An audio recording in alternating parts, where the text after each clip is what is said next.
Assalamualaikum warahmatullahi wabarakatuh. Perkenalkan, saya Novita Ayuni, NIM 1904030026.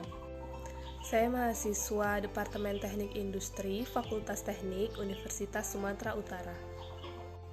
Di sini saya akan menjelaskan mengenai X-Sweating atau penggerakan, di mana X-Sweating ini merupakan materi dalam mata kuliah Organisasi Manajemen Perusahaan Industri. Berikut penjelasannya.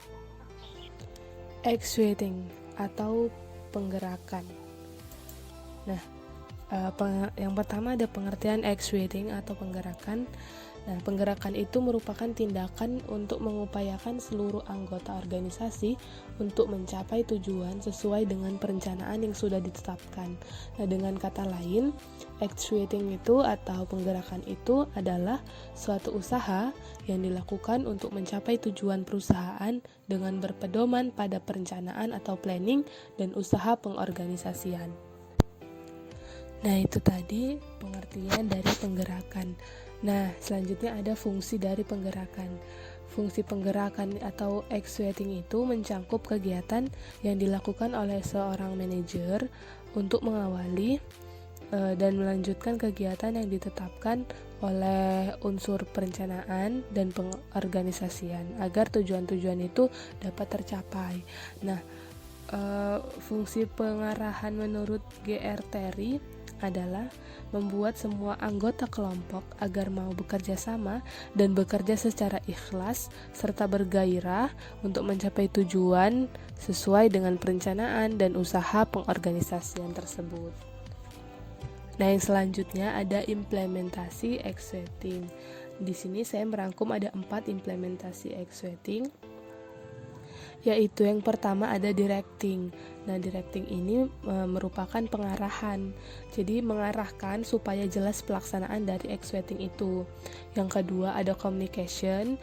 Nah, ketika kita mengimplementasikan X-Sweating itu, kita harus ada jalinan komunikasi di dalamnya dan kita harus mempunyai kemampuan komunikasi yang baik, top down maupun bottom up. Nah, yang ketiga ada coordinating atau coordination, yaitu melakukan koordinasi dalam pelaksanaan X-Sweating itu supaya tidak terjadi tumpang tindih, tidak terjadi lempar tanggung jawab, dan semuanya itu mudah untuk dikendalikan dan teratur gitu. Nah, yang keempat ada motivasi. Nah, keberhasilan suatu organisasi dalam mencapai tujuan itu sangat dipengaruhi oleh motivasi orang-orang yang terlibat di dalamnya itu. Oleh karena itu, seorang pemimpin harus mempunyai kemampuan untuk memotivasi. Dan misalnya kita ingin mengimplementasikan X-Sweating itu, motivasi juga merupakan faktor utama. Jadi ketika kita misalnya jadi seorang pemimpin, kita juga harus mempunyai kemampuan untuk memotivasi anggota kita supaya segala sesuatunya itu dapat berjalan dengan baik dan dapat mencapai tujuan seperti yang diinginkan. Kemudian ada prinsip-prinsip X-Sweating. Di sini saya mengambil ada 4 prinsip. Yang pertama ada tadriji, yaitu artinya bertahap. Jadi prinsip X-Sweating itu dilakukan secara bertahap sesuai dengan kondisi dan situasi serta kemampuan elemen organisasinya. Jadi tidak terlalu memaksakan, bertahap tapi berjalan sesuai yang sudah direncanakan. Yang kedua ada modeling, yaitu pemberian contoh. Nah, pemimpin dari X-Sweating itu harus memberikan contoh yang baik, bukan hanya ngomong tapi juga mampu melaksanakannya.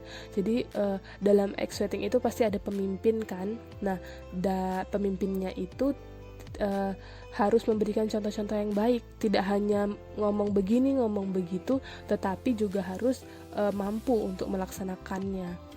Nah, yang ketiga ada keseimbangan. Nah, yaitu keseimbangan antara kewajiban dan hak, antara reward bagi yang berprestasi dan punishment bagi yang melanggar aturan. Nah, ini prinsip X-Sweating yang ketiga tuh kan keseimbangan. Jadi ketika kita melaksanakan X-Sweating itu juga harus ada keseimbangan di dalamnya. Jadi ketika kita memperoleh prestasi dari pekerjaan kita seharusnya diberikan reward yang sesuai gitu. Dan ketika kita melanggar peraturan, maka kita harus mendapatkan punishment yang sesuai juga. Nah, yang keempat ada kejelasan. Ya, ini yang terakhir. Nah, kejelasan ini maksudnya ketika kita melakukan suatu kegiatan itu pasti harus ada rambu yang jelas untuk menjadi pedoman kita dalam melaksanakan tugas supaya tidak ada keraguan-raguan. Nah, sehingga ketika kita melakukan pekerjaan itu kita merasa tenang, merasa tidak ada kekhawatiran dan tidak ada keraguan-raguan dalam melakukan pekerjaan itu. Nah, itulah penjelasan mengenai prinsip-prinsip X-rating atau penggerakan.